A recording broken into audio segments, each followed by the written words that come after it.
everybody, it's Chris at Oak Street Garden Shop. Let's talk plants. I've got here 5 plants for this week.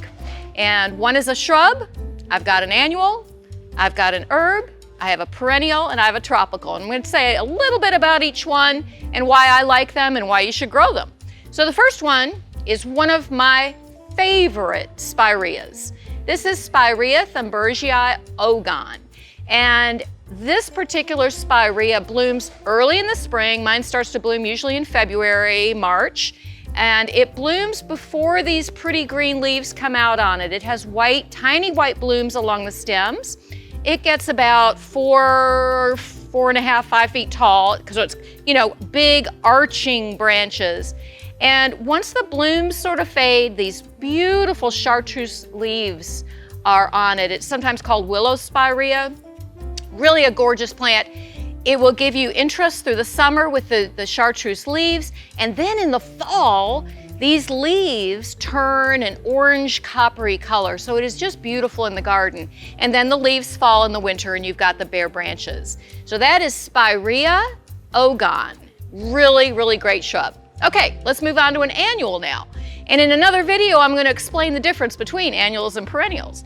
This annual is a begonia, and don't turn your nose up. Begonias are wonderful. They're a huge genus of plants.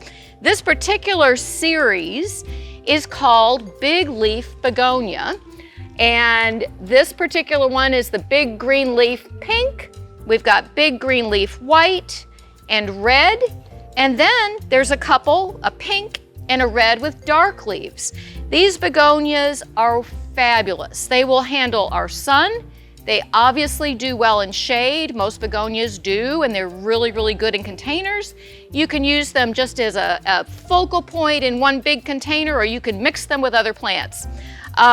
Really, really wonderful. This particular begonia will bloom through our summer and through the heat. If it ever gets too big or too much, you just prune it back. Just don't be afraid to do that. Keep it in line. All right, the next category, herbs. Rosemary.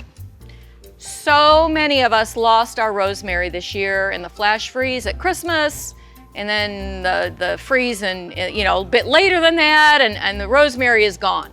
We are trying to get in as much rosemary as we can. Most of them are smaller pots. We've been able to get a few larger pots. They're going to go fast. So if you're looking to replace your rosemary, we have it. Rosemary is wonderful. Normally, I've had mine for like 30 years. I swear to God, it's been out, in my open area up on my mailbox forever, and it got really big. It was probably 4.5 feet tall and as wide. It was huge. But that cold, it couldn't handle it, and it is gone. So I'm going to be replacing it in maybe a different spot. So if you're looking for rosemary, there you have it. Rosemary blooms in the winter into early, late winter, early spring. If at any point it gets too large for you, that is the time to prune it after it blooms going into the spring. And obviously prune it year round just to use it. So the next plant, a perennial. This one is called Stokes aster. This is a selection of our native. This one is called color wheel. And the reason it's called color wheel is that the bloom starts out white, and then on the same stem, as the bloom is aging, it changes sort of to lavender and then to a purple as it fades out. So on one plant, you can have all those colors. So that's why it's called color wheel. Stokes aster, when it's blooming and it's about to set buds now, it's sort of stretching up to set its bud. It gets about, a foot and a half tall while it's blooming. When it's done blooming, kind of deadheaded as it blooms, cut it back. And it will handle full sun, morning sun. It prefers some sun to bloom well. The one thing that'll do Stokes aster in is too wet a soil in the winter. Be sure your soil drains well. It's also great in pots. Last plant, tropical. This is a vine, a tropical vine called Mandevilla.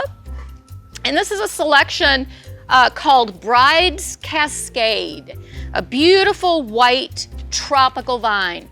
You just need a trellis or something for this to climb on. You can see it's starting to wind around itself.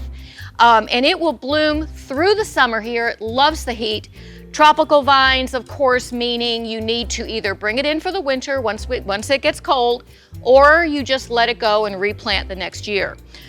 You can also use mandevillas like this in a hanging basket and just let them drape down. They're beautiful that way. You'll have big, gorgeous flowers through the summer. So that is my 5 categories of plants: shrubs, annuals, herbs, perennials, and tropicals.